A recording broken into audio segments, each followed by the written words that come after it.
Ilirian Tasellari prej vitit 1998 nuk I ndahet pasionit për sportet ujore, shkak është bërë një sekuencë filmike e parë në një televizion të huaj në vitet e diktaturës. Kaq është dashur që pas emigrimit në shtetin italian, Iliriani të zhvilloi pasionin e fshehur për surfing dhe windsurfing, të njohura si sporte ekstreme ujore. CNATV ka zhvilluar një intervistë shumë interesante me sportistin, I cili tregon të veçanta e detaje nga më tepër se 25 vite ushtrim të kësaj disipline.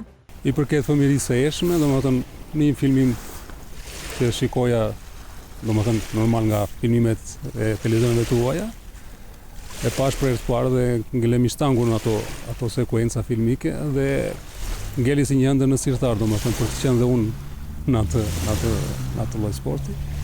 Dhe kontaktin e parë pata kur ishim në Itali dhe biles ndaloj atje se gjitha vendin ku bëhesh ai sporti ka qenë Lago di Garda, Riva del Garda ashtu si qyteti. Dhe qëndroj atje dhe jetoj atje edhe për këtë sport. Lidhja e tij me këtë lloj sporti është aq e veçantë dhe pashmangshme për Ilirianin, I rritur pranë liçenit dhe natyrës së Pogradecit. Ai është afruar shpirtërisht me sportin që praktikon. Normal, është një sport që ka shumë lidhje me natyrën, domethënë kondicionohet totalisht nga kondicionet atmosferike që është era, uji, dhe kjo lidhje të bën që atë që do ta shijojë natyrën të jep maksimalisht domethënë përjetimin e saj domethënë. Ti dhe natyra. Sportet ujore kanë një sër veçorish që duhen respektuar dhe ndjekur me rigorozitet, në mënyrë që të shmangen incidentet si për profesionistët, ashtu edhe amatorët, krahas këshillave që jep Iliriani mbi gjërat që duhen patur parasysh në kitesurfing dhe windsurfing. Ai thotë se kanë ndodhur edhe aksidente të vogla, por që tashmë janë bërë pjesë e jetës së tij sportive.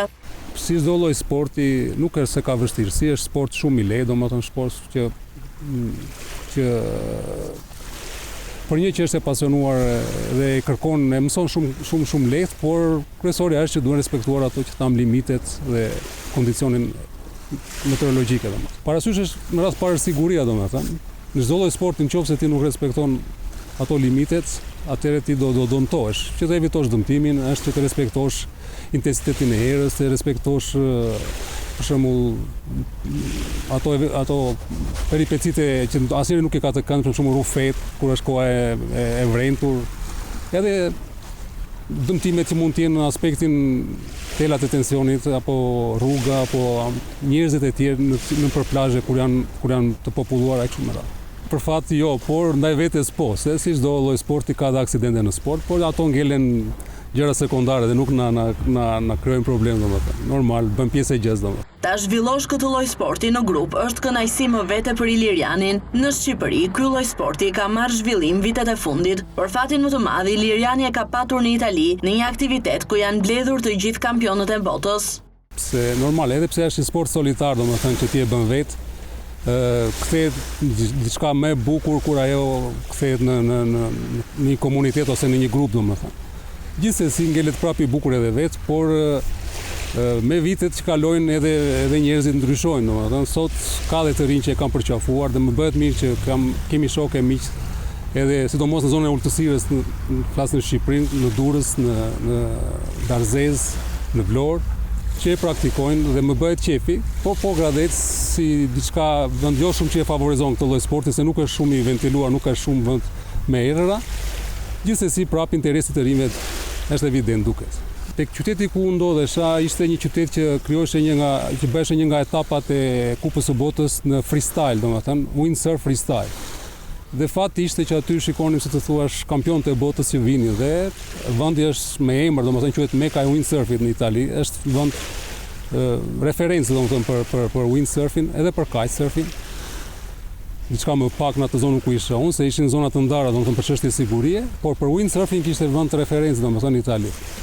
Dhe aktivitetet ishin të shumta, normal, ne nuk pretendonim të ishim me kampionët e botës, por në atë aspektin ton amator kërkonim që ata t'i ndiqnin. Po fati ishte që rinim me ta dhe surfonim me ta, domethënë bënim surf me ta. Iliriani tregon edhe planet e tij për të ardhmen lidhur me sportin. Kemi shumë ëndra, po për sportin isha dhe njëri ri. Okej, sot rinia shkoj me këtë sport edhe Dhe ato që kemi kaluar kanë qenë të këndshme, edhe pse jo ndoshta në atë nivel që ndoshta mund të ishim më pretenduese domethënë. Po ky sport praktikohet nga një gamë e gjerë e moshave, domethënë, si nga një fëmijë deri në 80 vjet. Nëse të shkoj 80 vjet do ta praktikoj. Çunat është ajo që themi që gjenetika nuk të fal, dashje pa dashje dhe ata e kanë qejf dhe praktikojnë dhe ata këtë. Ilirian Tasellari është shembull i një njeriu i cili realizon ëndrat, dëshirat dhe pasionin dhe pavarësisht moshës nuk heq dorë. Tasellari është i vetmi pogradecar i cili praktikon kitesurfing dhe windsurfing, ndërsa mbetet model frymëzimi për të rinjt shqiptar.